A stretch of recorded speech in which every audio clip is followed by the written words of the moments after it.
Heute wollen wir uns die Medical Subject Headings, auch bekannt als MESH, genauer anschauen. Die Medical Subject Headings, abgekürzt MESH, sind ein kontrolliertes Vokabular, welches von der Datenbank Medline und somit auch PubMed verwendet wird, um den Inhalt der Artikel zu indexieren. Jede Referenz in der Datenbank ist mit einem Satz an MESH verknüpft, so 10, 12, vielleicht auch 20, die den Inhalt des entsprechenden Artikels beschreiben. Der Vorteil dieser Indexierung ist also, dass man damit spezifisch Referenzen zu den gesuchten Themen auffinden kann. Die MESH werden durch Personal, welches bei der Datenbank arbeitet, vergeben. Sie sind also nicht identisch mit den Keywords, die durch die Autoren der Artikel bestimmt werden. Diese Indexierung hinkt der Aufnahme der Referenzen in die Datenbank hinterher.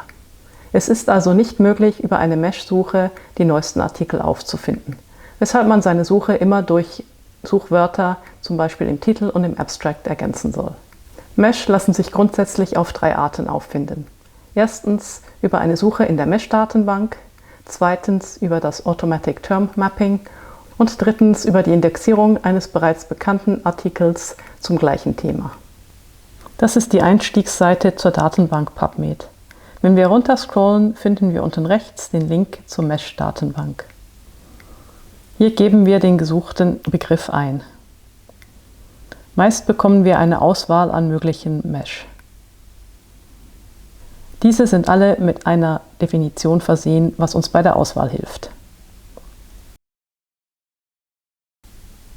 Die MESH sind hierarchisch strukturiert. Wir können uns also auswählen, ob ein Begriff in einer höheren oder tieferen Hierarchiestufe für uns der richtige ist. Wenn wir den passenden MESH gefunden haben, fügen wir diesen zu unserer Suche hinzu und suchen danach auf PubMed. Die zweite Möglichkeit ist, den MESH über das Automatic Term Mapping aufzufinden. Dafür gebe ich den Begriff direkt in das Suchfeld ein und sehe dann in der Advanced Search nach, wie PubMed den Begriff gemappt hat. Die dritte Möglichkeit ist, nach einem bereits bekannten Artikel zu suchen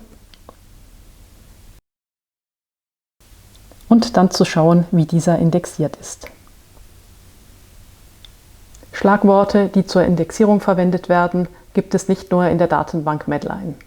Es gibt sie zum Beispiel auch in Embase, dort heißen sie Mtree, oder in verschiedenen EBSCO-Datenbanken, wie hier in CINAHL, unter den Headings. Ich hoffe, ich konnte euch die Verwendung von Schlagworten in diesem kurzen Video etwas näher bringen. Bis zum nächsten Mal.